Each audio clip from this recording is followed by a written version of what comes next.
Oh, I am good. I am a bit tired because my day started very early this morning. I responded to a call from the nurses at the polyclinic in St. Philip. You will not believe those nurses are working on a construction site at an abandoned construction site because the government was fixing it. Something happened. I don't know what exactly happened, but the construction stopped abruptly. You now have water settled on in the floor of the two rooms in the polyclinic. Mm. 2 inches of water. I went and I took a broom and I stirred the water. They smelled so bad I almost passed out. And this is inside the clinic where people are being treated, you know. I'm not talking about outside in the yard or anything. This you have to open the door and look inside there. You have Wow. water and nobody sees it. The place got mold, it got moss, it has it is worse than the one in St. Peter. I thought that was really Mm. bad.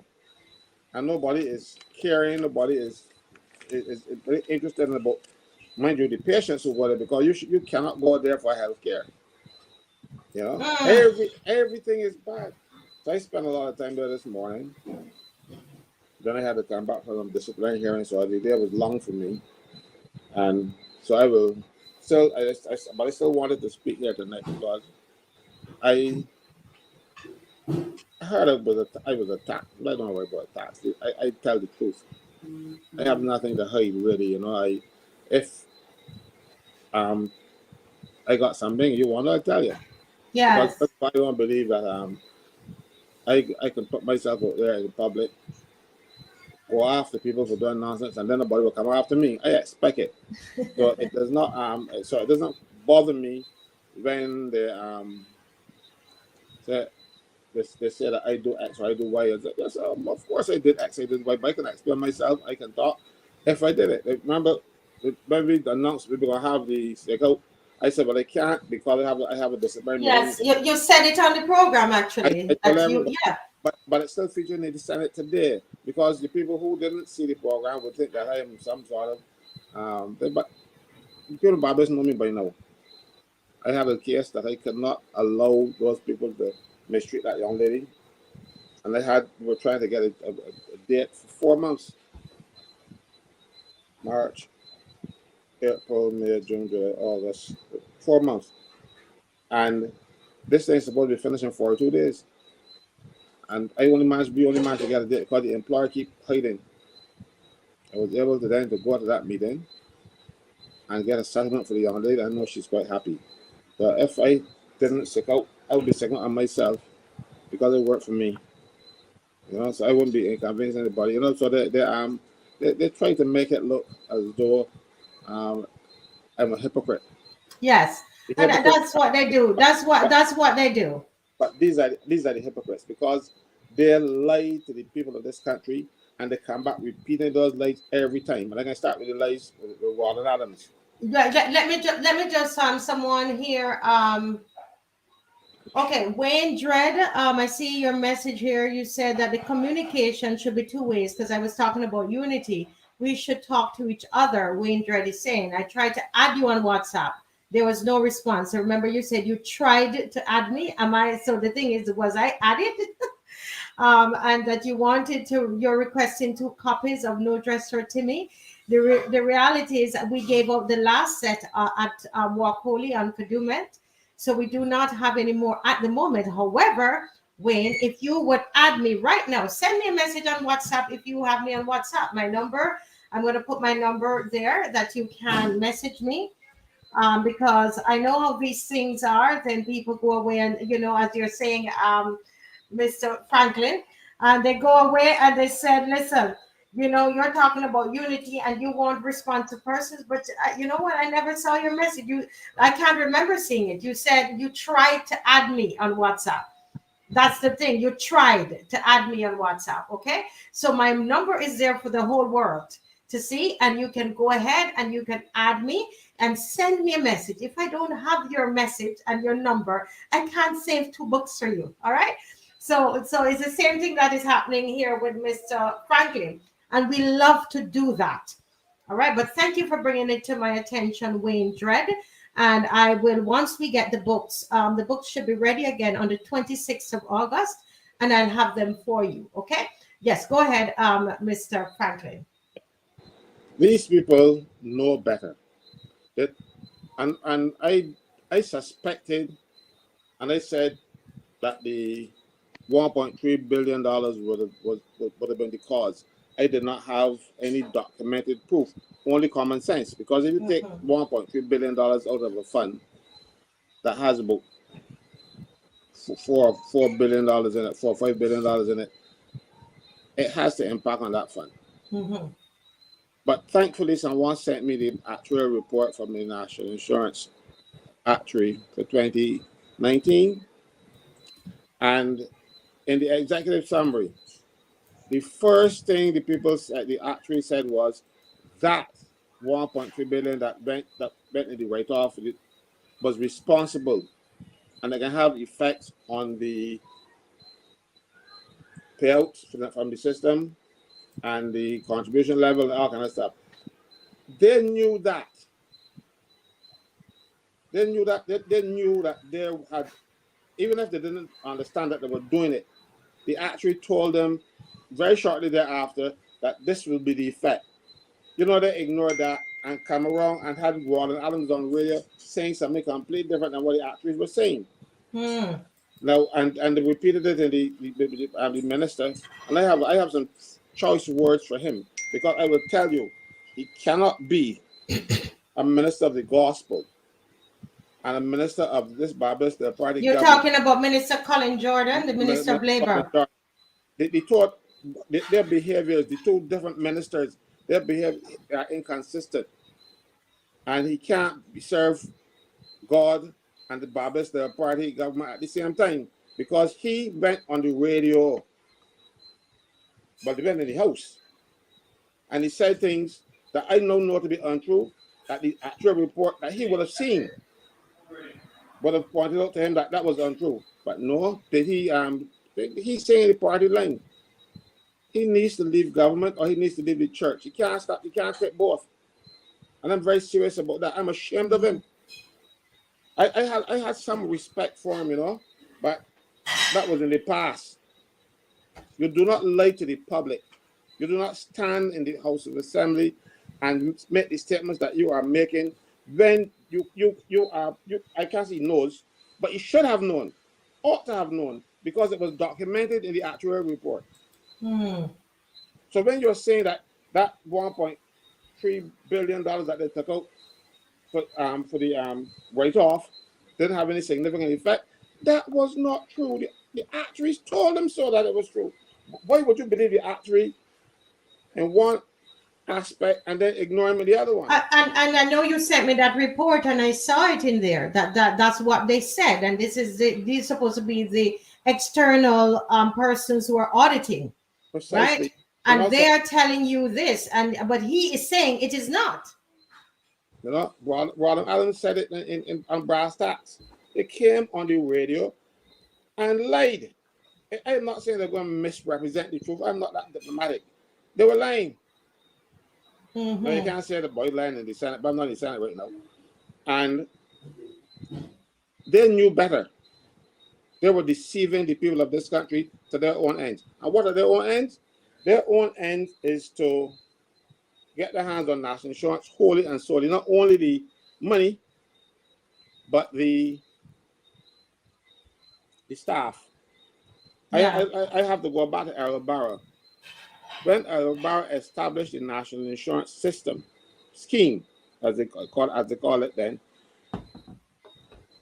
he decided that the national insurance fund will grow to such income and such revenue in there that they don't want the board distracted with mundane things like personnel issues. So in the National Insurance Act, they provided at Section 11 that the national insurance staff will be deemed to be public servants, because national insurance is a board. It is a board. It has always been a board. But the staff will be public servants. So the public servants will man that board. That means that the staff would have been employed by the Governor General acting on the advice of the Public Service Commission, and they should have been employed independently of politicians, because the politicians shouldn't have their hands in on that process. Mind you, they have gotten their hands on it, mind you less. But at that time, Barrow didn't want the board to have to deal with personal issues and let the management of that fund go a begging. Mm-hmm. But they want to get their hands on the staff. And this is what all these amendments in National Insurance Act is all about. I was going through the old act and the new one. Let me give you some examples. They are amending several sections and repealing a few. The new amendment, section 2 of that amendment says, the service is a body corporate, to which section 21 of the Interpretation Act applies. Section 21 of the Interpretation Act just says that you can be a normal company, like you could sue and be sued in your own name and that kind of stuff. That's what it says. Right. It makes you a legal person. Section 21 makes anything that falls under section 21 a legal person that can be sued or can sue, and it can do what a person can do to such an extent, except go to the bathroom by yourself, because you can't get that. But other than that, you can behave as though you are a legal person. But no, this is what the old act is saying, or has said. Section 3, and mind you, it is at section 3 of the old act. So it isn't far, but it didn't have to go and do a lot of digging to find out what they were doing. Section 3 of the act says, and listen very carefully, it says, there shall be established for the purposes of this act a body to be called the National Insurance Board, comprised as follows. And it says 2 persons to be appointed by the minister by instrument in writing as representative of Employers Association. 2 persons appointed by the minister by instrument in writing represented by trade unions.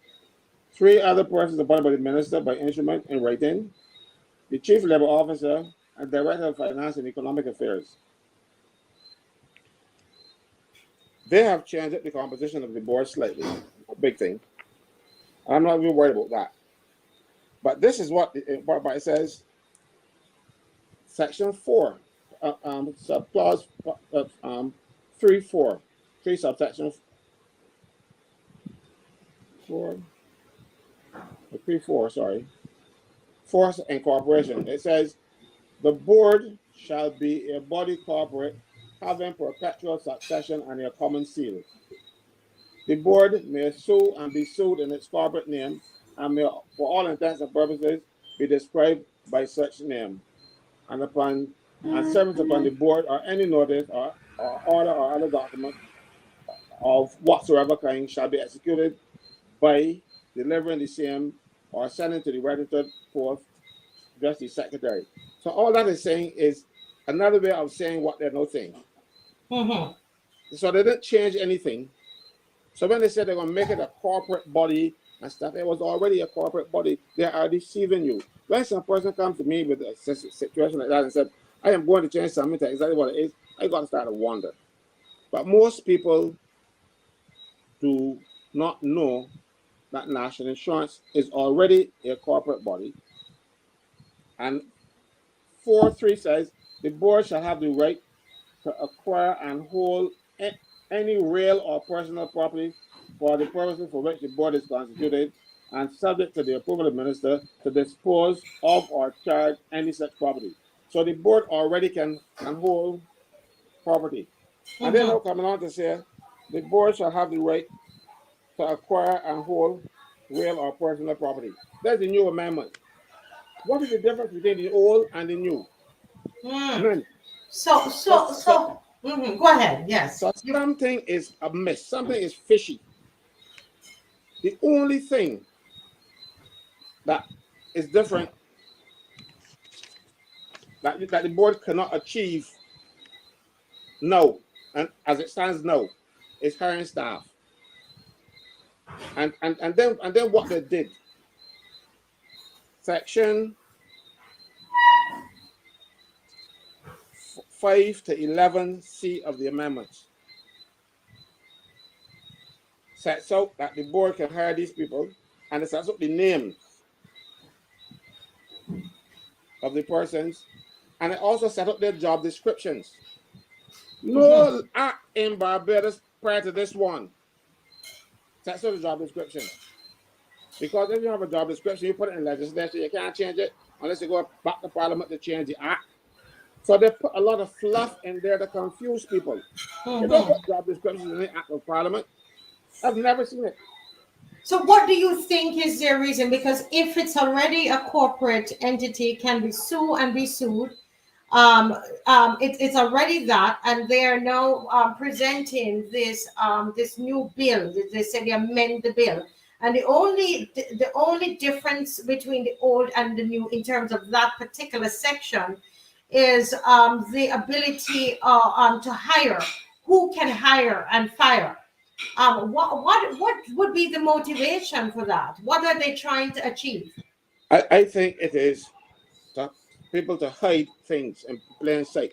They want to do things that they can't that they apparently can't do now. So they have to create a whole facade around it, making it look as though they're doing something. So they could put their own personnel there, that they have some kind of control over their personnel. Because let me show you something, see? As it stands now, there's something called the Public Service Qualification Order. The Public Service Qualification Order is made by the Minister responsible for public service, and it sets out the qualifications for every person, but not every person, because the fire service, they have theirs in the act. They have the qualifications for the jobs in the public service. So if the job needs a master's degree or CXC, it is there in the qualifications order. A board, on the other hand, might set out qualifications in an advertisement, but those qualifications are not binding on anybody. Yes. So you can put people in, and the minister can say, "Oh, but one qualifications, get every man get the job," because they told you already that there was one man at the statutory corporation. He had absolutely no qualifications. He went to secondary school. All he left with, all he took out from school was, I said, the empty lunch box. He didn't bring anything. He only took school lunch and kept an empty lunch box. No qualifications whatsoever. He ended up being a general manager of the National Housing Corporation. They want to know why? Because even though the manager might need business qualifications, on the face of it, he doesn't have to have them. So right now, national insurance will be populated by a lot of BLP yard folks who will take the jobs and they're ready to do them or not. This is what this is all about. Hiding in plain sight. That's what it is, you know. And then those people will be able to do their bidding. Precisely. You see, because there, you give me a job, I can get a job for Thy Kingdom Come based on my ability and the qualifications I have, and then I get a big job. You think I can go and do something, spoil it, and I can do everything possible to keep the BLP in power too, because then if the government changes and the people recognize that I ain't got it done, they're gonna get rid of me. So you have politicizing the public service and making them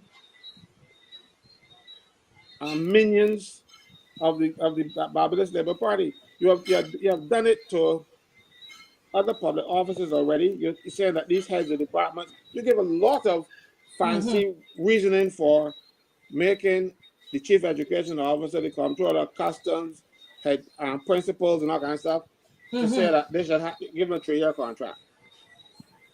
It does not make sense in our system of government. Now, if you want to operate in the United States where the administration brings their servants and then when you leave, you go with them, so be it. But you have a system, we operate under what they call the Westminster system, the system that we took from England, where you have a permanent civil service and temporary politicians. Right. These temporary politicians now want to make sure that the civil service that can advise them temporary too. So that if you are seeking advice and you have a permanent civil service minister, you cannot do that. It's provided for in the legislation where you can be a civil servant. Advising minister can tell the minister, look, minister, that is not thing. And if the minister insists, he said, well, these are my objections in writing. Mm-hmm. That's provided for in the Public Service Act. However, if you have your contract coming up soon and the minister asks you to do something, you think you can tell you no? Exactly. You weren't going to get your contract renewed. So this is what this is all about. This is about changing the service to service the Barbados Labour Party. And now they're changing national insurance to service the Barbados Labour Party. And the national insurance has more funds in it than any other entity in Barbados. Mm. So when those funds start to service the Barbados Labour Party, we are all going to be in trouble. Don't come out in March and let the government see and let the government get away with this. When you're then looking for a pension, like Elombi used to say, crap or smoke your pipe, because there'll be nothing there. You cannot trust Nothing them. there. They lied to you consistently. They lied to the reasons that they're giving you.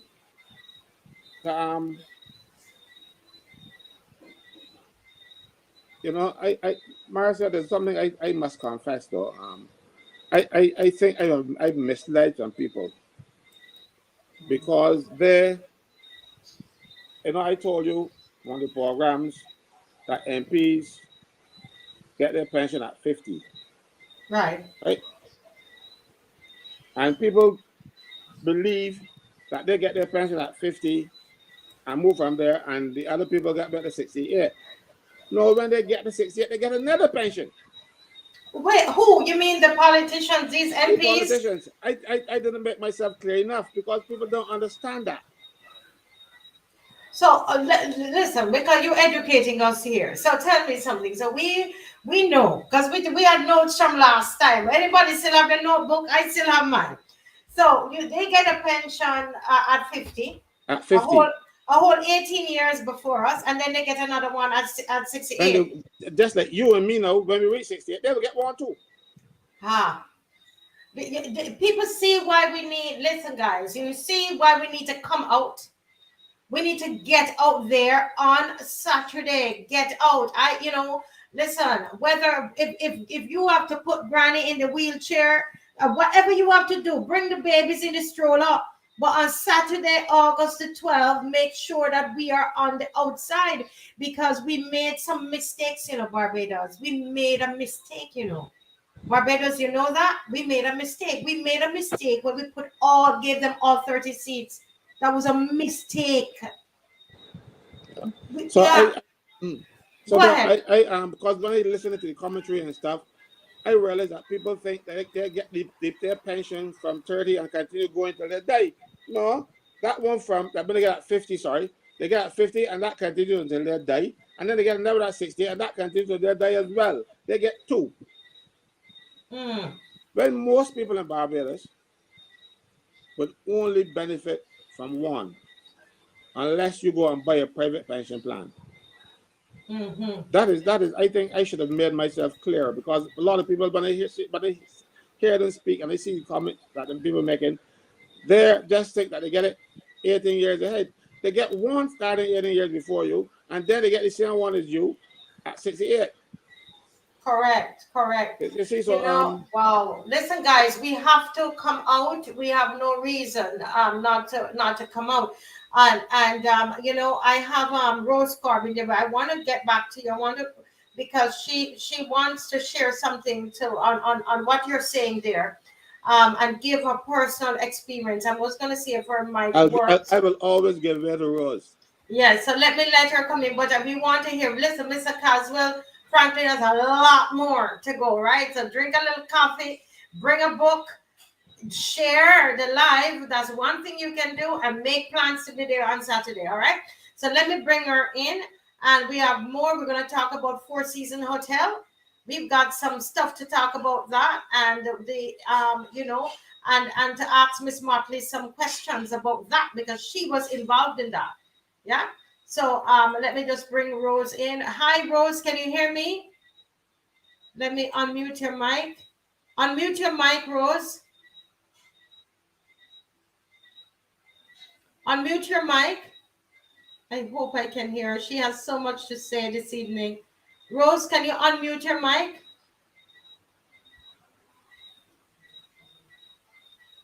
Her mic is muted. I hope I can hear her. She has so much to say this evening. Rose, can you unmute your mic?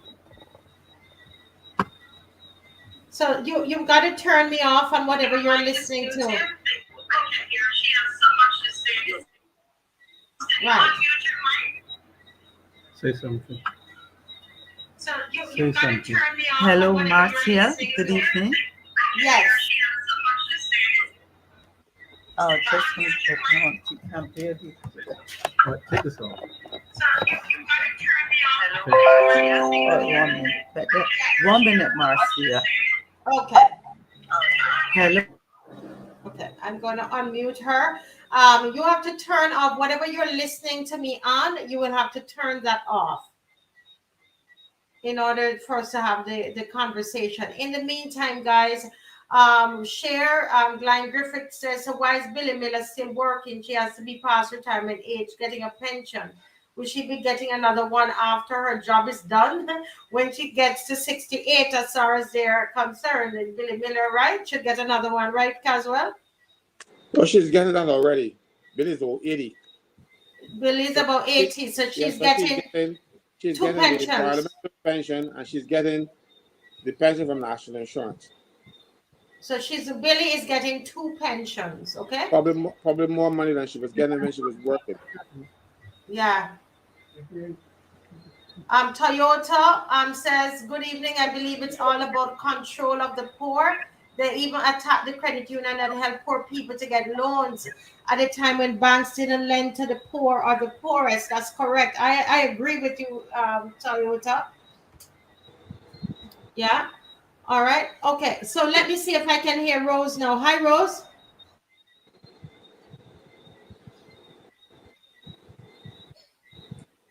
Okay. So she's still having some problems. She's still having some problems there.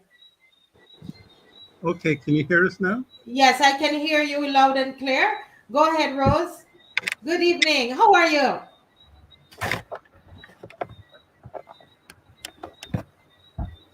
Good evening, Rose. Hello, Marcia. Caswell. Good evening. Yes. Well, finally, we're hearing you, and we're hearing you loud and clear. I know you came on late. You were listening to the Senate. I was listening. I can scarcely hear you, but I'm trying. I was listening to the debate in the Senate. Good evening, everybody. Yes. If they forgot to say good evening, I'm trying to get myself sorted out here. I'm new to this, to StreamYard. Okay. That's it.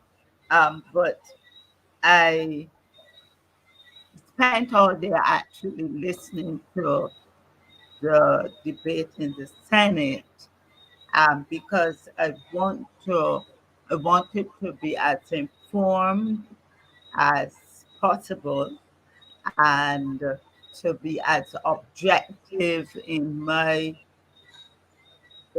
thinking and in what I want to share, what I want to hear.